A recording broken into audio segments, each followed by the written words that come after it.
Hello, welcome to Game 2 of the finals round, Matt versus Kyle. Matt is playing Mono Red and is on the play, and Kyle is playing Blue White Heroic. Hello, Trent. Hello, Lewis. How you doing? I'm good. I'm quite excited to see Mono Red versus Blue White Heroic. It's quite an exciting matchup, filled with lots of powerful magic cards. The two aggressive decks racing each other. Would you say that, like we saw Game 1, the life game will just give Kyle the edge? I think Blue White Heroic is super comfortable with this matchup. Very cheap interactions from Mono Red get countered by the cheap interactions of Blue White, and most of the Blue White Heroic lists, most of the Blue White Heroic interactions are making gigantic walls.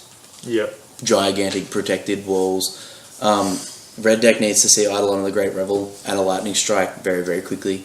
They need to remove that first threat and just hope, really. Just beat down and hope that Kyle can't or the Blue-White player can't get the 10 life. Looks like Matt's just on one land, and he's got an aggressive start with that one land. So that's 1, 2, 3, 4, 5.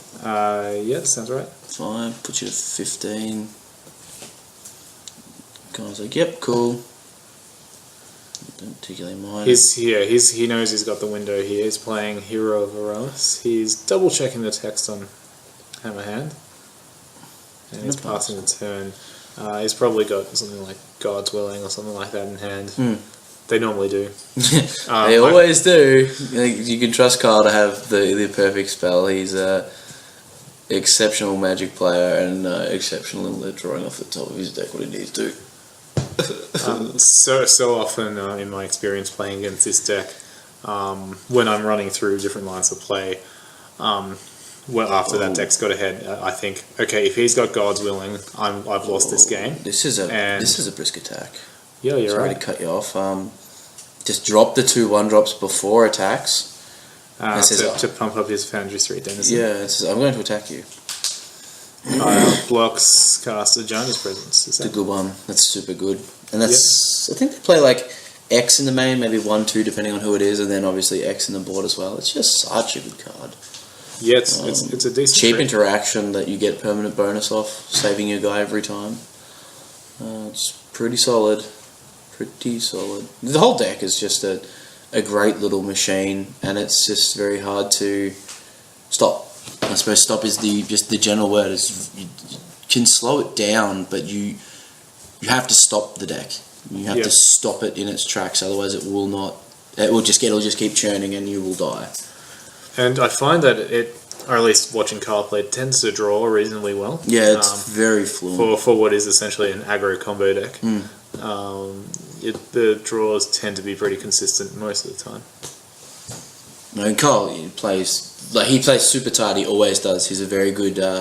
He's very good with multiple types of cards from Magic and Poker. So he's obviously very adept at playing competitive cards. And like you said before, he's definitely one of the prime candidates for one of the best players in Bendigo for sure.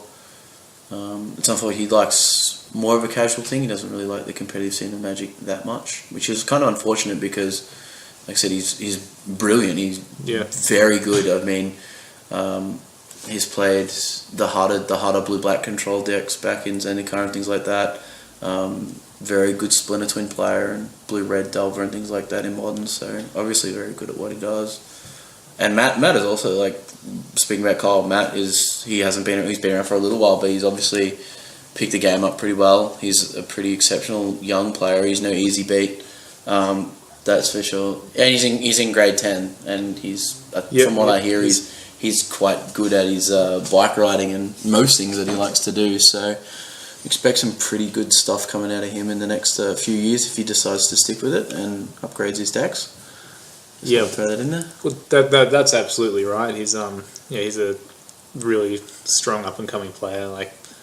I remember there was a while ago that there was this FNM where he just after coming for a couple of months, he just surprised us all. Yeah, the Rising Star. We actually claimed him as the Rising Star. And he was. yeah, he's definitely living up to that name. And this is actually my favourite card in the deck is Hilliard's Pilgrim. I've got James Fazolari, plays for Channel Fireball. He's piloted blue-white all season.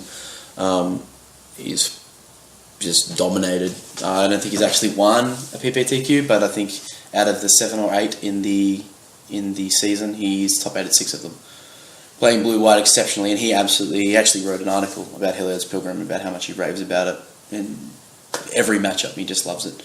And rightly so, the card's awesome. You see Kyle just practically just going off here, just going, I'm gonna make my wall bigger, and I'm gonna put more swords on my wall, and then my wall's gonna walk forward and kill you.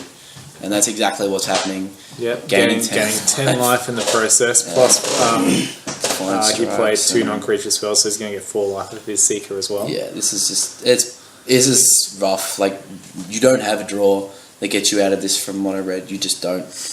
Yeah, it's just chump block. Yeah, because the blue white's like, I'm not gonna remove your guy one. I'm not gonna lightning strike your guy, and I'm not gonna play. I'm not going to pass my turn. I'm going to play a dude. I'm going to play a cheap protection spell. I'm going to play another guy. I'm going to play another cheap protection spell. And it's just really hard for mono red to deal with it. And as we can see here, 2 games in a row, Matt with good starts. Yep. Has just bricked. It's just He's drawn a lot of guys, but against a lot of other decks, this start would crush him. Yeah, that's right. But not against the blue-white heroic deck, which can just have a better start. Yeah, well, Kyle is, again, he's probably on a good 30 life or something now, and even with I believe that was a Hall of Triumph, it doesn't do that much. Yeah, Holding Outburst, Hall of Triumph. It might be a Lightning Strike, I think I saw the other card in his hand. Just a little too slow. I suppose it deals with the... So he can get rid of 1 creature, yeah. Yep. Unfortunately not one of the big ones. No. But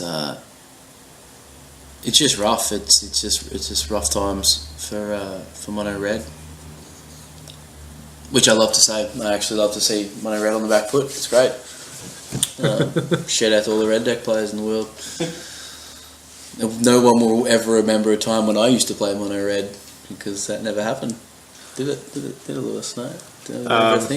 I'm not going to say anything to that. That's probably a good idea. First play set of rare cards that I actually really wanted was actually Goblin Guard. Yep. And it's a great card. Yeah, it punches well, and God knows that we don't need it again in Standard. It was good enough in a Standard that it was.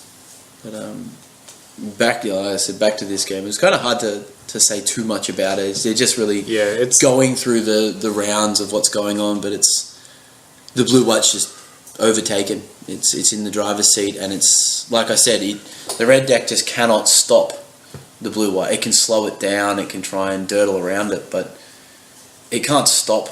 It can't stop it. And if you can't stop this deck, then that's it. Yeah, it's Hero of Iron also. It's not a legendary creature. No, it's not. No. Yeah, and even here, like Kyle's, because he's been able to draw a couple cards. Oh, that's a blowout. No, Triton Tactics. Oh, Triton Tactics. That's right. Yes. Such a powerful. That's a recent addition to that deck. Yes, but a lot of people are surprised it hasn't been in the deck for. Well, Kyle actually tacked onto it from a guy in Melbourne. He played against the Mirror in Melbourne in the GPT, and the guy played Triton Tactics against him.